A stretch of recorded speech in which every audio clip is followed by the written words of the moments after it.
Welcome everybody to February's Lunch and Learn. We have Miller Rich on with us today, who are going to be talking about the Able accounts. And so, without further ado, I am going to go ahead and toss it over to the Miller Rich team to talk about how to set up an Able Tennessee account. Take it away, Mark. Hi, guys. So myself and my colleague, Mr. Anthony Washington, will be doing this presentation.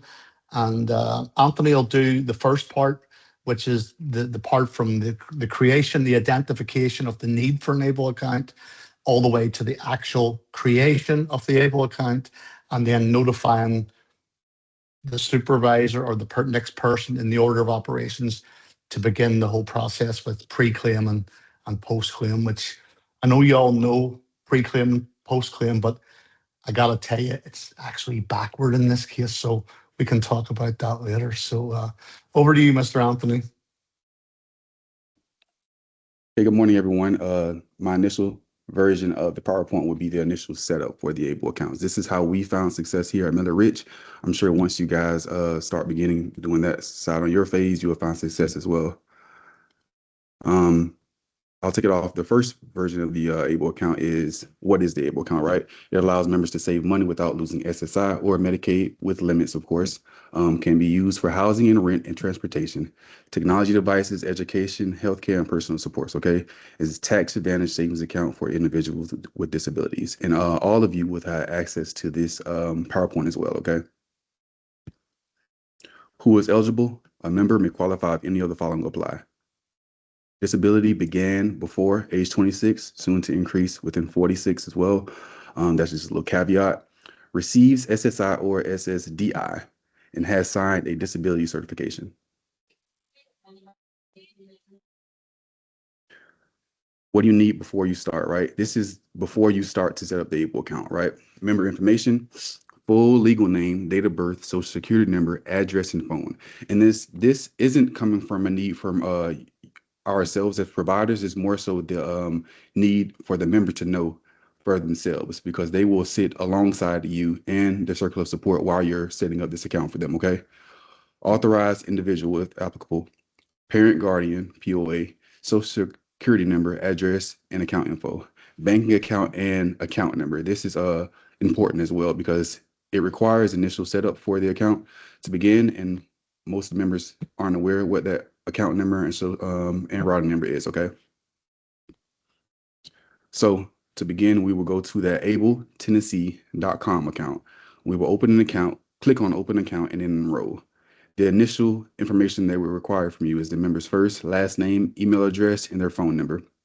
After you input that information with the member sitting alongside you, you will press continue. You would choose an account owner, right? You will be asked who is opening an account: individual with disability, parent or guardian, authorized individual. Choose if this member has trouble with reading and does not manage finances independently or requests assistance. So for all of our members that we've actually been helping set up the Able account, I have been choosing, and we have been choosing the third option, right? I am an authorized individual who has been selected by an eligible adult account who has the capability to contract, or I am authorized individual who is an eligible account owner who lacks the capacity to contract. We'll enter the authorized information, first, middle, last name, and their home of address, the street address, right? We will also select that, check if mailing address is the same as the permanent address, which most members is. We will enter the member's information. You will enter their legal name, must match the social security number as well, date of birth, social security number, and contact information. When I say we will allow the member to do that themselves. We will just sit alongside them with their circular support while they enter this information as well. You'll be asked to confirm their disability began before the age requirement. Member meets Able eligibility rules, and this is a self-certification. And these are all click select options for the member to select while doing so. After you select the required selections, and then you will press, I believe, the next. You will add an authorized individual if needed. If applicable, enter full name, relationship to member, social security number, and contact information. Most of the time, this isn't needed unless the member has a conservator. But for We've found success for the member doing it themselves and then just leaving it as is. Choosing an investment option, right? Choose how the money is saved. Conservative, moderate, aggressive, and FDIC insured checking option. Most of the individuals that we serve aren't familiar with investment accounts. So we've been giving them guidance on doing the conservative method, right? And for each drop-down option, we have alluded to them to separate those accounts equally, right? With the exception of the last one, and maybe 15% for their investment accounts, right? And after that, we will select next. We'll link or help them link a bank account into their bank routing number and their account number, and then the account type, checking your savings. This is why the information previous to account setup is needed, because the member will need to know the information, which is easy for them to get it. They can log into their banking institution or just find an old statement that they may have hanging around. Once you enter the information, you will select next. It will ask you to re-verify the information by inputting the same account and routing number again once more, and then you will continue on. You will review and submit. Before reviewing, you will allow the member to take some time, make sure all the information is correct, social security number, name, address, and etc. And then they will agree to the terms of the ABLE account. If they agree, you will select submit enrollment. After the account is created, next steps, you will set up online login for the member so they can have access to the account to their own discretion. Add beneficiaries if desired, begin contributions, educate member on what ABLE funds can be used for. And that initial, at the beginning of the PowerPoint, we actually have a page sheet for what the ABLE account can be used for as well. While allowing the member or helping the member set up the ABLE account, we want to be sure to move slowly and explain each step. Never rush social security number entry. Sit with the member if possible. Document who the authorized individual is, and offer follow-up and support.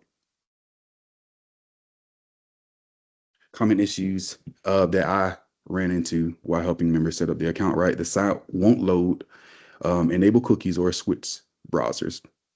Identify verification fails, check legal name and social security number. They may incorrectly input a number.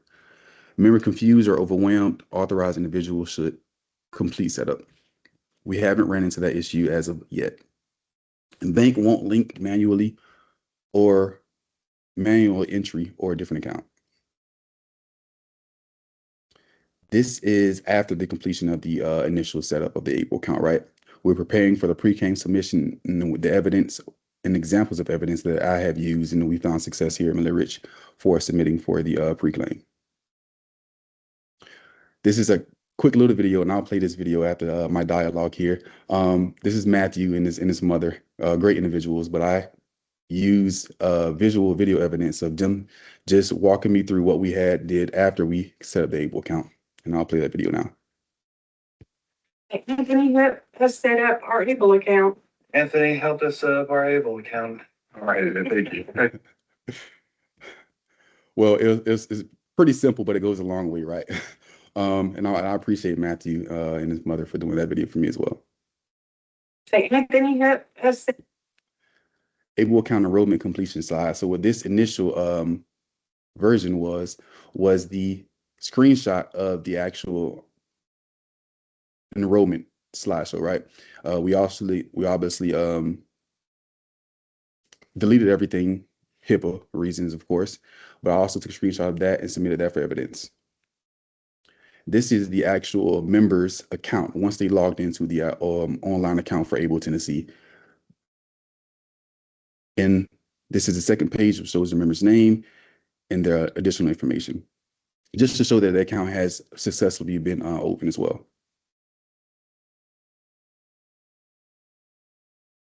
And after this particular portion, Mark will take over. This is the back end that I don't normally see, okay? I appreciate you for listening. Thank you, Anthony. Yeah, so I will share my screen with y'all, and we'll get into the exciting stuff, which is the back office, the stuff that goes on behind the scenes, behind the curtain, so to speak. So as Mr. Anthony stated, he'll do all the hard work.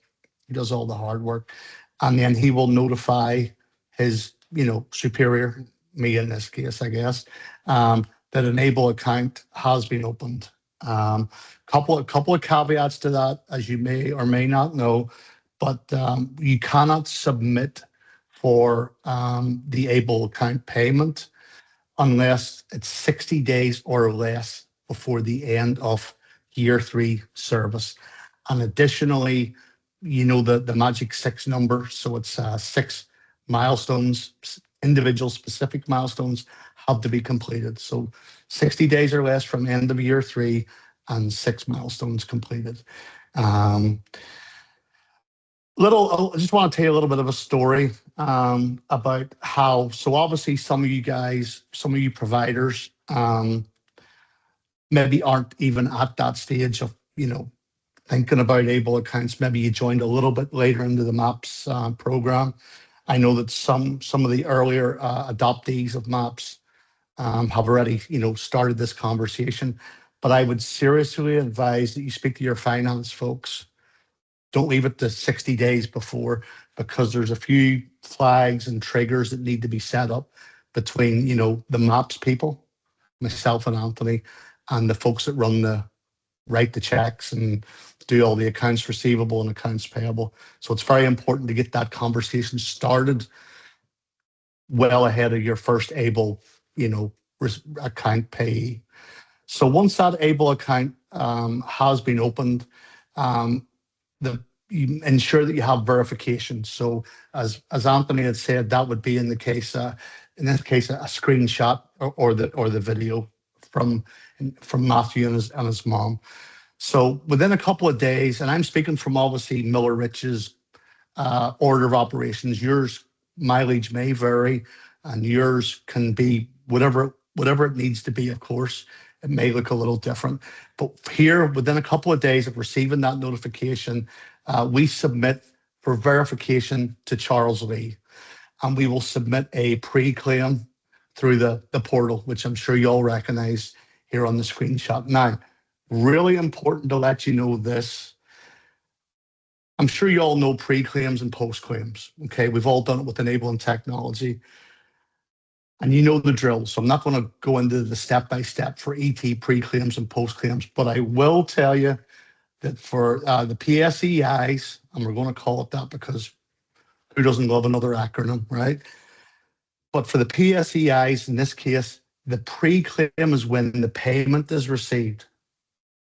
So it's actually in reverse from standard, like the standard ET stuff. So please be aware of that. So for able account verification and payment, so we will send that email to, and then we will receive the in progress. So this part will look familiar to you.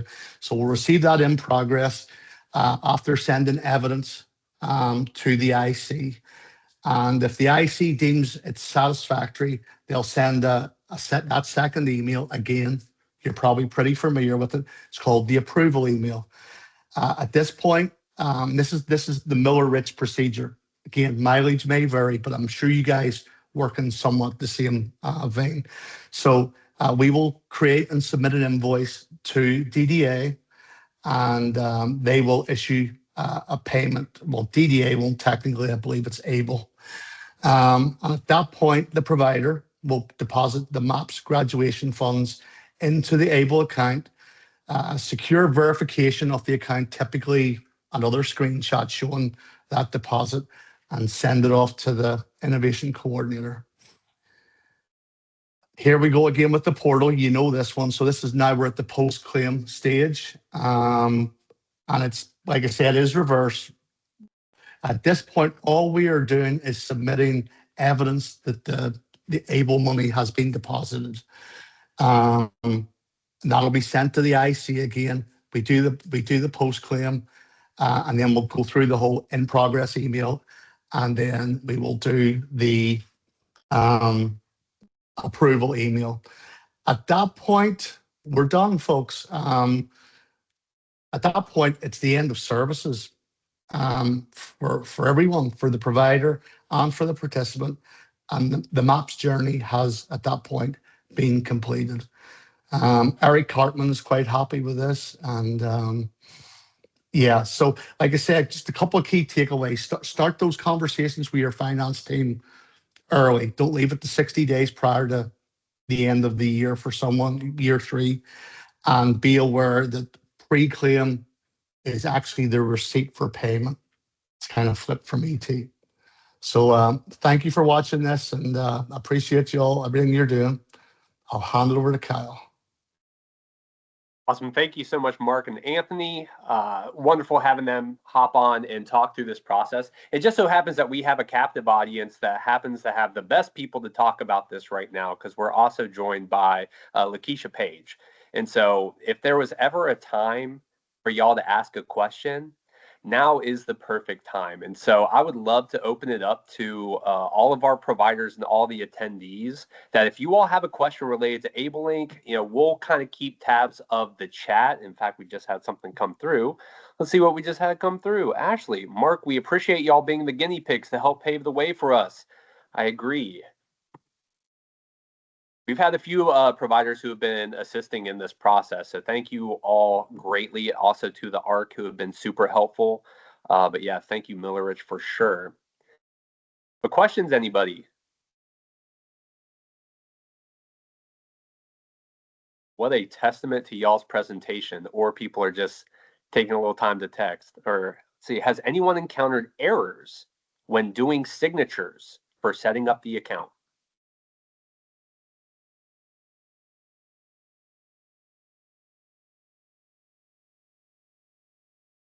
I can speak. I think Mr. Anthony may be away from the keyboard, AFK, and there's another acronym for you. To the best of my knowledge, no. We have only set up 2. Is that right to say, Anthony? And we have not had any errors with signatures, right? We have set up 3 successful Able accounts, myself and one other colleague of mine. But no, we have not ran into any errors regarding the signatures for their account setup. On that, if you all are experiencing anything weird or something that has not been communicated already, let your transition guide know as soon as possible. That way you can get DDA support. Again, we also have Lakeisha. Yes, absolutely, Brandon. Lakeisha is wonderful. And so if you all run into anything weird, we will work with you all and get Lakeisha on board. And again, Lakeisha's on here. Thank you so much, my goodness, for being such a resource for our providers and for us. And so thank you. Carson has a question. If we create an account during financial management, can we just refer to that when it comes time for submission of the MAPS completion payment?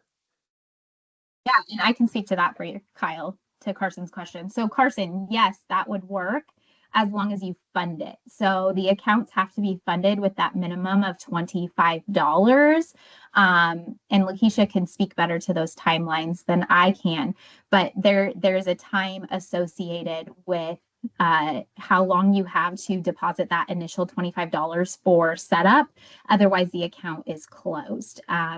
There is a way to reactivate or reopen accounts if this is the case, but just ensuring if you all were to complete the setup during that financial management milestone, wherever that falls, that's something to keep in mind.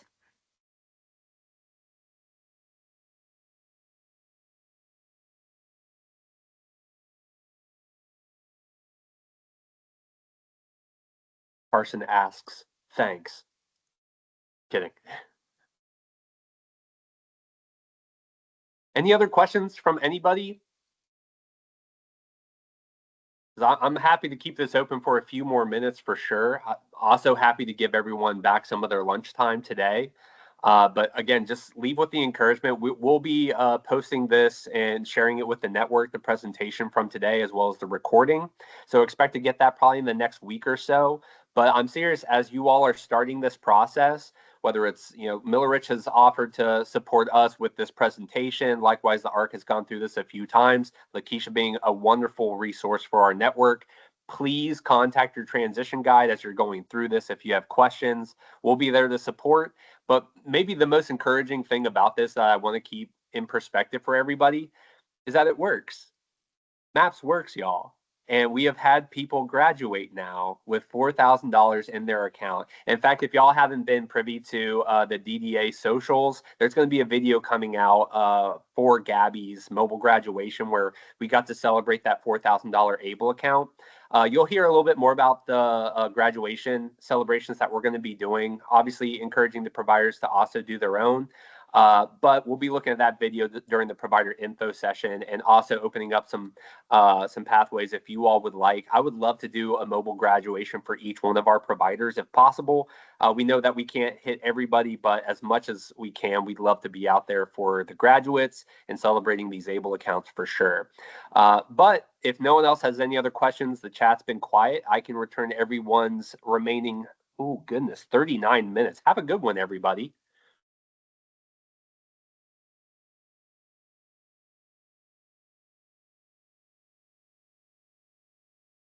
Thank you, Mark. Thank you, Anthony. Thank you all the Millers crew that I've seen hopping in here.